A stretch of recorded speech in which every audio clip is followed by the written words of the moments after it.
ಪಾವಗಡ ಪಟ್ಟಣದ ಬಳ್ಳಾರಿ ರಸ್ತೆ ಮಾರ್ಗದ ಮಾರುತಿ ಚಿತ್ರಮಂದಿರ ಮುಂಭಾಗ ಸುದರ್ಶನ್ ಲಾಡ್ಜ್ ಪಕ್ಕ ನೂತನವಾಗಿ ಗ್ರಾಮೀಣ ಹೋಮ್ ಫುಡ್ಸ್ ಅನ್ನು ಪ್ರಾರಂಭಿಸಲಾಗಿದೆ. ಉಪ್ಪಿನಕಾಯಿ, ಚಟ್ನಿ ಪುಡಿಗಳು, ಪೂತರೇಕುಗಳು, ನಿಪ್ಪಟ್ಟು, ಚಕ್ಕಲಿ, ಮುರುಕು, ಅವಲಕ್ಕಿ, ಅಲಸಂದೆ, ಮಿಕ್ಸರ್, ಸಿಹಿ ತಿನಿಸುಗಳು ಅತ್ಯಂತ ಕಡಿಮೆ ದರಗಳಲ್ಲಿ ಲಭಿಸುತ್ತವೆ. ಬನ್ನಿ, ಹಿಂದೆ ಭೇಟಿ ಮಾಡಿ. ಬಹುಮುಖ್ಯವಾಗಿ ಆಂಧ್ರದ ರಾಜಮಂಡ್ರಿ ಭೀಮವರಂ ಮಾರ್ಗದಲ್ಲಿ ದೊರೆಯುವ ಪೂತರೇಕುಗಳು ಸಹ ದೊರೆಯುತ್ತವೆ. ಬನ್ನಿ, ಒಮ್ಮೆ ಭೇಟಿ ಕೊಡಿ. ಗ್ರಾಮೀಣ ಹೋಮ್ ಫುಡ್ಸ್ ಬಳ್ಳಾರಿ ರಸ್ತೆ ಸುದರ್ಶನ್ ಲಾಡ್ಜ್ ಪಕ್ಕ ಪಾವಗಡ ಮಾರುತಿ ಥಿಯೇಟರ್ ಮುಂಭಾಗ. ಗ್ರಾಮೀಣ ಹೋಮ್ ಫುಡ್ಸ್.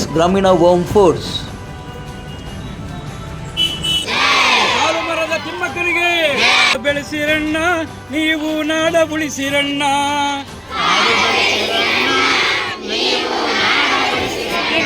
ಕಾಡ ಬೆಳೆಸಿರಣ್ಣ, ನೀವು ನಾಡ ಉಳಿಸಿರಣ್ಣ.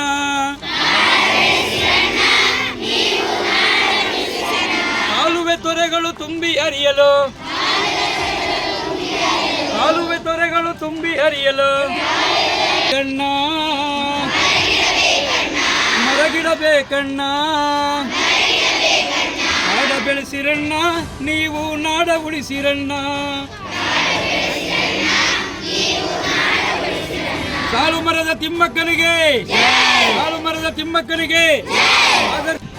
ಶುಕ್ರವಾರ ನಿಧನರಾದ ವೃಕ್ಷಮಾತೆ ಸಾಲು ಮರದ ತಿಮ್ಮಕ್ಕಗೆ ಶ್ರದ್ಧಾಂಜಲಿ ಸಭೆಯನ್ನು ಪಾವಗಡ ಪಟ್ಟಣದ ಶಮಿ ವೃಕ್ಷ ಅಭಿವೃದ್ಧಿ ಸಮಿತಿಯಿಂದ ಪಟ್ಟಣದ ಗುರುಭವನ ಪಕ್ಕದ ಆಟದ ಮೈದಾನದಲ್ಲಿ ಇರುವ ಒಂದು ಸಾಲು ಮರದ ತಿಮ್ಮಕ್ಕ ನೆಟ್ಟ ಸ್ಥಳದಲ್ಲಿಯೇ ಒಂದು ಸಂತಾಪ ಸಭೆಯನ್ನು ಹಮ್ಮಿಕೊಳ್ಳಲಾಗಿತ್ತು. ಕಳೆದ 8 ವರ್ಷಗಳಿಂದ ಪುರಸಭಾ ಮಾಜಿ ಸದಸ್ಯರಾದ ಮನು ಮಹೇಶ್ ಮತ್ತು ರಿಜ್ವಾನ್ ಉಲ್ಲಾ ಅವರು ದಸರಾ ಉತ್ಸವಕ್ಕೆ ಏರ್ಪಡಿಸಿದ ಕಾರ್ಯಕ್ರಮಕ್ಕೆ ಸಾಲು ಮರದ ತಿಮ್ಮಕ್ಕನ ಕರೆಸಿದ್ದರು. ಅಂದು ಅವರ ಆಗಮನದ ಸವಿ ನೆನಪಿಗಾಗಿ ಇದೇ ಒಂದು ಮೈದಾನದಲ್ಲಿ 2 ಗಿಡಗಳನ್ನು ನೆಟ್ಟಿದ್ದರು. ಆ ಒಂದು ಗಿಡಗಳು ಈಗ ಬೆಳೆದು ಹೆಮ್ಮರವಾಗಿದೆ. ಇದ ಒಂದು ಸ್ಥಳದಲ್ಲಿ ಶಮಿವೃಕ್ಷ ಅಭಿವೃದ್ಧಿ ಸಮಿತಿ ವತಿಯಿಂದ ಕಟ್ಟೆಯನ್ನು ಸಹ ನಿರ್ಮಾಣ ಮಾಡಲಾಗಿದೆ. ಈ ಬಗ್ಗೆ ರಿಜ್ವಾನ್ ಉಲ್ಲಾ ಅವರು ಮಾಹಿತಿಯನ್ನು ಹಂಚಿಕೊಂಡಿದ್ದು ಹೀಗೆ. 2018 ಇಸ್ವಿಯಲ್ಲಿ ನಾವು ಆಯಮ್ಮನ್ನು ಕರೆಸಿದ್ವಿ. ಒಂದು ಬೆಳಗಾಮಲ್ಲಿ ಕಾರ್ಯಕ್ರಮ ಮುಗಿಸಿ ಬರೋಕ್ಕಾಗಲ್ಲ ಅಂದ್ರೆ, ಇಲ್ಲ ಬರಲೇಬೇಕು ಅಂದರೆ ಪಾವಗಡ ಎಲ್ಲಿದೆ ಅಂತ ಕೂಡ ಗೊತ್ತಿಲ್ಲ ಅವ್ರಿಗೆ. ನಾನು ಹೇಳಿ ಇಲ್ಲ ಗಡಿನಾಡಲ್ಲಿದೆ ನಮ್ಮದು ಪಾವಗಡ ಅಂತ ಹೇಳ್ಬಿಟ್ಟು ಬೆಳಗಾಮಿಂದ ಇಲ್ಲಿ ಕಾರ್ಯಕ್ರಮಕ್ಕೆ ಬಂದರು. ನಾವು ಅವ್ರು ಬಂದು ಕಾರ್ಯಕ್ರಮದಲ್ಲಿ ಎಲ್ಲ ನಾವು ನಮಗೆ ಅಭಿನಂದನೆ ಮಾಡಿದ್ವಿ.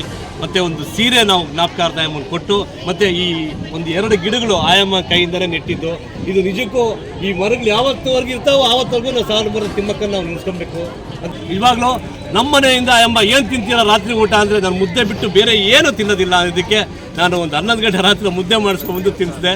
ಆ ಒಂದು ನೆನಪು ನಾನು ಯಾವತ್ತೂ ಮರೆಯಲ್ಲ. ಅವ್ರಿಗೆ ದೇವರು ಸ್ವರ್ಗ ಪ್ರಾಪ್ತಿ ಆಗಲಿ ಅಂತ ಹೇಳ್ಬಿಟ್ಟು 2 ಮಾತು ಮುಗಿಸ್ತೀನಿ. ಜೈ ಹಿಂದ್, ಜೈ ಕರ್ನಾಟಕ.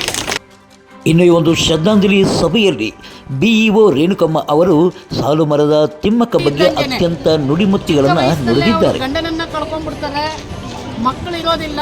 ಒಬ್ಬ ಮಗನನ್ನ ದತ್ತುಪುತ್ರನನ್ನಾಗಿ ಪಡೆದು ಸಾಕ್ತಾ ಇದ್ರು. ಅವರಿಗೆ ಬಹಳ ಆಸೆ ಏನಪ್ಪ ಅಂತಂದರೆ, ಕಾಡಿನಲ್ಲಿ ಮನೆಯವರು ಕೆಲಸ ಮಾಡ್ತಿದ್ರು. ಆ್ಯಕ್ಚುಲಿ ಕಾಡಿನಲ್ಲಿ ಗ್ರೂಪ್ ಡಿ ಆಗಿ ಅವರು ನಿಧನದ ನಂತರ ಅವರಿಗೆ ಆ ಕೆಲಸವನ್ನು ಕೊಡ್ತಾರೆ. ಅಷ್ಟಕ್ಕೆ ಅವರು ಸೀಮಿತರಾಗದೆ ಮಾಗಡಿ ರಸ್ತೆಯ ಕುದೂರಿನ ಎಲ್ಲ ರಸ್ತೆಯ ಎಡ ಬಲ ಬದಿಗಳಲ್ಲಿ ಸುಮಾರು 400ಕ್ಕಿಂತ ಹೆಚ್ಚು ಆಲದ ಮರಗಳನ್ನು ಬೆಳೆಸ್ತಾರೆ. ಬಕೆಟ್ನಲ್ಲಿ ನೀರು ತಗೊಂಡೋಗಿ ಹಗಲು ರಾತ್ರಿ ಅಂದಿರ ನೀರನ್ನು ಹಾಕಿ ಆ ಗಿಡಗಳನ್ನು ಬೆಳೆಸ್ತಾರೆ. ಯಾಕಂತಂದರೆ ನನಗೆ ಮಕ್ಕಳಿಲ್ಲ, ಈ ಗಿಡಗಳೇ, ಈ ಮರಗಳೇ ನನಗೆ ಮಕ್ಕಳು ಅನ್ನುವಂಥ ಒಂದು ಆತ್ಮವಿಶ್ವಾಸವನ್ನು ಅವರು ಒಳಗೊಂಡಿದ್ದರು. ಮಕ್ಕಳಲ್ಲಿ ಬೇಡಿಕೊಳ್ಳುವುದು ಏನೆಂದರೆ, ಬದುಕಿನಲ್ಲಿ ಸಾರ್ಥಕತೆಯ ಜೀವನ ನಡೆಸಬೇಕು ಅಂತಂದರೆ ವಿದ್ಯಾಭ್ಯಾಸದ ಜೊತೆಯಲ್ಲೇ ಪರಿಸರವನ್ನು ರಕ್ಷಣೆ ಮಾಡುವಂಥ ಕೆಲಸವನ್ನು ಮಕ್ಕಳು ಮಾಡಬೇಕಾಗಿದೆ. ನಿಮ್ಮ ಹುಟ್ಟುಹಬ್ಬಕ್ಕೆ ಕೇಕ್ ಕಟ್ ಮಾಡೋದಕ್ಕಿಂತ ಒಂದು ಗಿಡವನ್ನು ನೆಡಿ. ಅದು ಶಾಲೆನಲ್ಲಾಗಿರಲಿ, ಮನೆಯಲ್ಲಾಗಿರಲಿ, ಇಲ್ಲಿರುವಂಥ ಸುಮಾರು ಮಕ್ಕಳ ಹೆಸರಿನಲ್ಲಿ ನಮ್ಮ ಹುಟ್ಟುಹಬ್ಬಗಳಿಗೆ ಸಾಧ್ಯವಾದರೆ ಯಾವತ್ತಾದರೂ ಒಂದು ದಿನ ನಾವು ಅವರ ಹೆಸರಿನಲ್ಲಿ ನಮ್ಮ ಹುಟ್ಟುಹಬ್ಬಕ್ಕೆ ಅಥವಾ ನಮ್ಮ ಮನೆಯಲ್ಲಿ, ನಮ್ಮ ಶಾಲೆಯಲ್ಲಿ, ನಮಗೆಲ್ಲಿ ಸಾಧ್ಯವೋ ನಮ್ಮ ಹೊಲ ಗದ್ದೆಗಳ ಬದಿಯಲ್ಲಿ ಒಂದೊಂದು ಗಿಡವನ್ನು ನೆಟ್ಟು ಪೋಷಿಸೋಣ, ಬೆಳೆಸೋಣ, ಅವರ ಸಾರ್ಥಕತೆಯನ್ನು ಮೆರೆಯೋಣ, ಅವರ ಸಾರ್ಥಕತೆಯ ಬದುಕನ್ನು ನಮ್ಮದಾಗಿಸಿಕೊಳ್ಳೋಣ. ಮಕ್ಕಳು ಆದರ್ಶ ಶಾಲೆಯ ಮುಖ್ಯ ಶಿಕ್ಷಕರಾದ ವೆಂಕಟೇಶ್ ಅವರು ಮಾತನಾಡಿದ್ದು ಹೀಗೆ. ಆಹಾರ ಅಂದರೆ ಮುದ್ದೆ ಆಹಾರ. ಮುದ್ದೆ ತಿಂತಾಯಿದ್ರು. ಸಿಂಪಲ್ ಲಿವಿಂಗ್ ಮತ್ತು ಐ ಥಿಂಕಿಂಗ್. ಭಾಳ ಸರಳವಾಗಿ ಅವರು ಯೋಚನೆ ಮಾಡ್ತಾಯಿದ್ರು. ಭಾಳ ಹೆಚ್ಚು ಸರಳವಾಗಿ ಜೀವನ ಮಾಡಿ ಹೆಚ್ಚು ಯೋಚನೆ ಮಾಡ್ತಾಯಿದ್ರು. ಆ ಹಿನ್ನೆಲೆಯಲ್ಲಿ ಅವರಿಗೆ ಸಾಲು ಮರದ ತಿಮ್ಮಕ್ಕ ಅಂತಂತಂದರೆ ಇಡೀ ಕರ್ನಾಟಕದಲ್ಲೇ ಹೆಸರುವಾಸಿಯಾಗಿದೆ.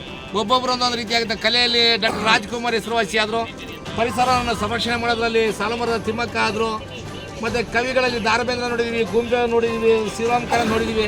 ಇವರೆಲ್ಲ ಕನ್ನಡ ಸಾಹಿತ್ಯವನ್ನು ಮೇರುಕೃತಿಯೆಲ್ಲ ಬರೆದುಬಿಟ್ಟು ಅವರೆಲ್ಲ ಹೆಸರುವಾಸಿಯಾದರು. ಕನ್ನಡ ಸಾಹಿತ್ಯ ಪರಿಷತ್ನ ಮಾಜಿ ಅಧ್ಯಕ್ಷರಾದ ಆರ್.ಟಿ. ಖಾನ್ ಮಾತನಾಡಿದ್ದು ಹೀಗೆ. ಜೀವಂತವಾಗಿದ್ದಂಥವ್ರು ಶತಾಯುಷಿ. ನೀವು ಇದು ಯಾಕೆ ಬಂತು ಅಂತಂದರೆ ಅವರ ಒಂದು ಆರೋಗ್ಯ, ಮುದ್ದೆ ತಿನ್ನುವಂಥದ್ದಾಗಿರ್ಬೋದು, ಕೆಲಸ ಮಾಡೋದಂತಾಗ್ಬೋದು, ಶ್ರಮದ ಕೆಲಸ ಆಗಿರ್ಬೋದು, ಅವೆಲ್ಲವನ್ನು ಮಾಡ್ಕೊಂಡು ಹೋದಾಗ ನಮ್ಮ ಆಯುಷ್ಯ ಬೆಳೆಯುತ್ತೆ, ನಮ್ಮ ಜ್ಞಾನಾರ್ಜನೆ ಬೆಳೆಯುತ್ತೆ, ನಮ್ಮ ಶಾರೀರಿಕ ಬೆಳೆಯುತ್ತದೆ, ಎಲ್ಲವೂ ಕೂಡ ನಮಗೆ ಬೆಳವಣಿಗೆಯಲ್ಲಿ ಒಳ್ಳೆಯದಾಗುತ್ತದೆ ಅಂತ ಒಂದು ಸಂದೇಶನ ಕೊಡ್ತಾ ಇದ್ದೀರಿ. ಈ ನಿಟ್ಟಿನಲ್ಲಿ ಇವತ್ತು ನಾವು ಅವರಿಗೆ ಶ್ರದ್ಧಾಂಜಲಿ ಕಾರ್ಯಕ್ರಮ ಹಮ್ಮಿಕೊಂಡಿರೋದು ನಿಜಕ್ಕೂ ನಮ್ಮ ಕಸ್ತೂರ್ಬಾ ಶಾಲೆ ಮಕ್ಕಳಾಗಿರ್ಬೋದು, ಆದರ್ಶ ಶಾಲೆ ಮಕ್ಕಳಿರ್ಬೋದು, ಏನು ಇವತ್ತು ನಾವು ಇಲ್ಲಿ ಬಂದು ನಿಂತಿದ್ದೀವಿ, ಮೌನಾಚರಣೆ ಮಾಡಿದ್ದೀವಿ, ಇದೆಲ್ಲವೂ ಕೂಡ ನಿಮಗೆ ನೆನಪಿರಲಿ.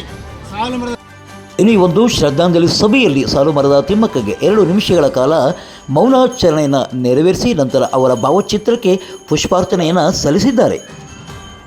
ಈ ವೇಳೆ ಕಾರ್ಯನಿರತ ಪತ್ರಕರ್ತರ ಸಂಘದ ಅಧ್ಯಕ್ಷರಂತ ಗೌರಸ್ಮಾವು ಹನುಮಂತರಾಯಪ್ಪ, ಆದರ್ಶ ಶಾಲೆಯ STMC ಅಧ್ಯಕ್ಷರಾದ ಪ್ರಕಾಶ್ ನಾಯ್ಕ್, ICRTನ ವಿಶಾಲಾಕ್ಷಿ ಮತ್ತು ಕಸ್ತೂರಿಬಾ ಶಾಲೆಯ ಮುಖ್ಯ ಶಿಕ್ಷಕಿಯಂತ ಸಾವಿತ್ರಮ್ಮ ಹಾಗೂ ಕಸ್ತೂರಿಬಾ ಗಾಂಧಿ ಮತ್ತು ಆದರ್ಶ ಶಾಲೆಯ ಶಿಕ್ಷಕರು ಮತ್ತು ಮಕ್ಕಳು ಹಾಗೂ BRC ಕಚೇರಿಯ ಸಿಬ್ಬಂದಿ, ಪತ್ರಕರ್ತರಾದ ಮೈಕಲ್ ನಾಡರ್, ಚಂದ್ರಪ್ಪ, ಮಲ್ಲಿಕಾರ್ಜುನ್, ಸಾಯಿ, ಹನುಮಂತರಾಯಪ್ಪ ಸೇರಿದಂತೆ ಮತ್ತಿತರರು ಹಾಜರಿದ್ದರು.